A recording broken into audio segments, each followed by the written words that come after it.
Sesuai judul kawan-kawan, PLTS atap. Kemudian kelebihan daya dari PLN untuk ke masyarakat, artinya banyak daya listrik yang tidak terserap di PLN, dikonsumsi, artinya begitu.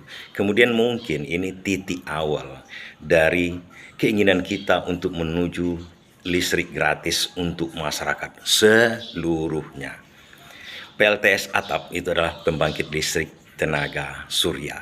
Surya artinya kita ada mempergunakan solar cell, kemudian diletakkan di atap sel surya, bisa di atap rumah, bisa di atap pabrik, begitu, seperti begitu. Zaman dulu kawan-kawan, sel surya itu sendiri, sel-selnya itu kan terdiri dari sel-sel surya, itu sangat mahal.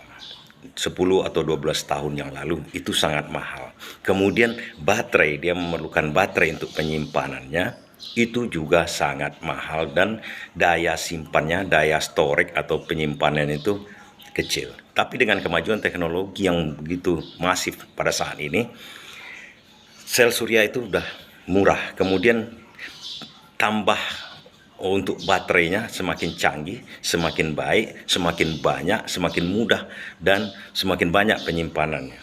Nah, kemudian kalau pasokan daya dari PLN itu selama ini, sebelum-sebelumnya waktu masih Dahlan Iskan dulu ada kekurangan pasokan. Kemudian pada zaman sekarang ini ada kelebihan, mungkin aja pembangkit-pembangkit listrik yang dulu masih dibangun udah beroperasi lagi. Tapi hal yang betul-betul kita sadari sekarang ini, alat-alat listrik. Alat-alat listrik bisa lampu, bisa yang lain-lain, kulkas, dan AC misalnya kan, itu yang kecil-kecil, itu sudah semakin efisien. Lampu aja sekarang udah lampu LED. Bisa jadi lampu yang dulu memerlukan 100 watt untuk penerangan sekian-sekiannya, sekarang cuma memerlukan 10 watt untuk terang yang sama dengan 100 watt itu. Bisa juga AC atau kulkas makin efisien, bisa dulu kemarin-kemarin itu memerlukan 1000 watt, sekarang cukup memerlukan 100 watt untuk daya kegunaan yang sama. Jadi akhir-akhirnya kalau kita lihat itu akhirnya PLN kelebihan pasokan listrik. Nah, kemudian bisa jadi ini, kenapa bisa ini titik awal untuk menuju listrik gratis untuk semua rakyat yang kita cita-citakan itu, karena memang kalau dalam prinsipnya PLN sebenarnya mengemban tugas yang berat, tugas mulia untuk memberikan pelayanan kepada masyarakat sesuai dengan Undang-Undang Pasal 33 dan 34, kawan-kawan, Undang-Undang Dasar kita. Jadi kalau seandainya, tapi dari sisi lain, PLN juga sebuah perusahaan memerlukan biaya, modal, dan lain-lainnya, sehingga ada sedikit tujuan kalau bisa dapat profit dari situ. Tapi sebenarnya tujuan utamanya perusahaan-perusahaan negara yang seperti PLN dan lain-lainnya itu adalah tujuannya untuk memberikan pelayanan sesuai dengan amanat undang-undang tadi, kalau bisa ada labanya atau profitnya. Jadi kita kembali kepada PLTS atap. PLTS atap dalam zaman sekarang ini ada namanya, kalau kita balik ke rumah, pemakaian rumah, konsumsi yang sederhana, konsumsi listrik yang sederhana. Dulu yang kita kenal adalah meteran. Meteran itu adalah penghitungan daya yang kita pakai untuk rumah kita, misalnya sekarang kan. Jadi meteran itu cuma satu tujuannya, jadi arus masuk dari PLN akan dihitung ke kita berapa yang akan kita pakai, kemudian dibayar. Tapi sekarang ada jenis meteran yang lain lagi, yaitu meteran eksim namanya, ekspor impor. Jadi meteran itu double kegunaannya, jadi bisa untuk penghitungan daya yang kita pakai, bisa juga untuk daya yang kita keluarkan ke PLN. Nah, kenapa? Artinya begini, sebuah rumah tangga yang punya PLTS atap sendiri kan itu pembangkit, bisa juga jual dayanya ke PLN. Jadi artinya kita pakai 100 watt, berputar dia ke kanan. Kalau dulu putaran ke kanan. Kemudian kita kelebihan pasokan dari baterai yang kita simpan dari PLTS atap itu. Nah, dia akan berputar sebaliknya, mengurangi yang 100 itu bisa-bisa minus, itu yang kita jual. Itulah artinya kira-kira pengertian sederhananya. Artinya begini kawan-kawan, kalau PLTS atap kita sempurnakan semua, satu rumah aja kita contohkan, itu kan udah ada tujuan kita dari awal itu untuk listrik gratis. Misalnya kita pakai 100, kemudian ada kelebihan pasukan karena panas terik atau memang pembangkit kita itu banyak, atapnya berlebar, kita keluarkan lagi 100. Nah, satu gratis. Kemudian bisa juga mendapat pendapatan karena ada yang diberikan ke PLN. Satu, listrik gratis. Itu udah poin pertama. Menuju itu tadi. Jadi sebagian baru kan kawan kan. Tapi problemnya kita ke PLN-nya sendiri. Kalau seandainya rumah-rumah PLTS atap ini udah banyak beroperasi atau masif atau hampir seluruhnya kita bayangkan begitu, tentu saja pasokan ke PLN ini akan banyak artinya kelebihan. Kemana mau disalurkan PLN? Sementara pabrik-pabrik pun udah membuat seperti itu, kemana lagi disalurkan PLN? Problem di PLN lagi. Karena PLN adalah untuk perusahaan ke masyarakat, tentu harus ada solusi-solusi yang harus diberikan. Kan rugi jadinya, rugi. Maksudnya tidak terpakai daya-daya pembangkit yang telah dibuat selama ini.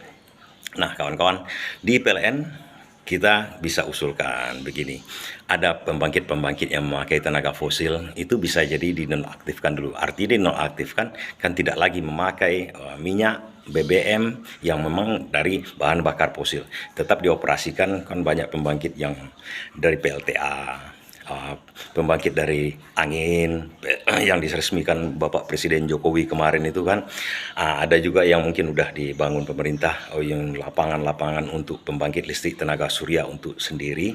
Jadi bisa jadi itu adalah titik awalnya PLN untuk mengurangi efisiensinya ke arah situ. Nah, persoalan lain di PLN ini kan ada, kita baca berita harus bayar kontrak ke swasta. Ke swasta itu artinya ada pembangkit listrik di swasta yang memberikan pasokan listrik ke PLN. Nah, kemudian PLN wajib membayar pasokan listriknya tersebut, dipakai atau tidak dipakai harus dibayar. Nah, di sini persoalannya ada sedikit yang kurang maksudnya begini kawan-kawan. Kita akan, PLN tentu harus wajib memberikan solusi, win-win solution untuk kita semua. PLN memikirkan dirinya sendiri, memikirkan masyarakat, dan memikirkan pemasok-pemasoknya seperti itu. Nah, sedikit kita berikan ide bagaimana caranya PLN menyelesaikan masalah ini. Pertama kawan-kawan, yang kita usulkan itu seperti begini kan, menonaktifkan tentu saja yang tenaga fosil, pembangkit listrik tenaga minyak atau fosil, karena itu kan memakan minyak, mungkin diaktifkan sementara dulu karena pasukan berlebih. Kemudian yang pemasok-pemasok yang dari pihak swasta mungkin bisa dinegosiasi balik bagaimana caranya, dan atau memang skemanya kalau kita usulkan seperti skema penggantian ganti rugi seperti jalan tol, itu tanah masyarakat atau rumah masyarakat kan diganti rugi. Artinya begini kawan-kawan, diberikan ganti rugi berapa yang udah diberikannya diberikan selama ini ke PLN, kemudian dihitung pelan-pelan, kemudian nanti diganti rugi pabriknya, tentu saja memerlukan dana APBN, tapi tentu skemanya lebih bagus begitu. Diganti, kemudian itu dinonaktifkan, diputuskan kontraknya dengan cara memberikan juga win-win solution. Artinya pemasok swasta ini tidak rugi juga karena tidak diaktifkan lagi atau diputus kontraknya oleh PLN, bisa jadi begitu. Kemudian dia diberikan ya semacam keuntungan atau ganti rugi karena mungkin kurang elok rasanya kalau seandainya nanti PLN memutuskan untuk menaikkan daya lagi, karena tujuannya sebenarnya untuk kesejahteraan masyarakat. Kenapa harus menaikkan daya lagi kalau kita bisa menurunkan menaikkan tarif, sedangkan kita bisa menurunkan tarif seperti itu kawan-kawan. Jadi mungkin dicarikan solusinya seperti itu, karena tidak elok.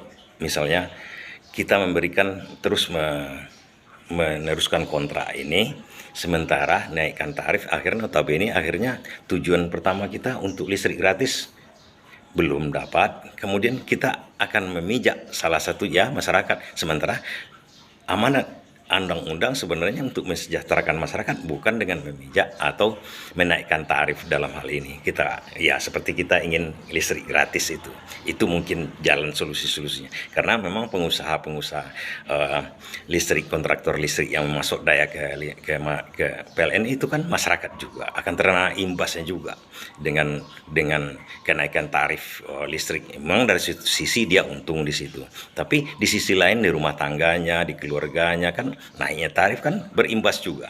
Nah, ini sekedar ya brainstorming kata orang kan, memberikan ide. Tentu saja hal ini tinggal dipertimbangkan oleh PLN atau pemerintah supaya kehidupan kita yang kedepannya lebih memikirkan begini untuk rakyat, solusi untuk rakyat, bukan untuk, karena PLN itu bukan untuk keuntungan, ya, mungkin rugi untuk mengganti pemasok swasta ini pada waktu ini mungkin menggelontorkan APBN, tapi tujuan utamanya, keuntungan besarnya adalah listrik gratis untuk masyarakat. Tentu saja itu tujuan kita, sekedar memberikan ide kepada PLN dan mungkin pemerintah. Kita ikut berpartisipasi dengan niat ingin mensejahterakan kita semua. Terima kasih.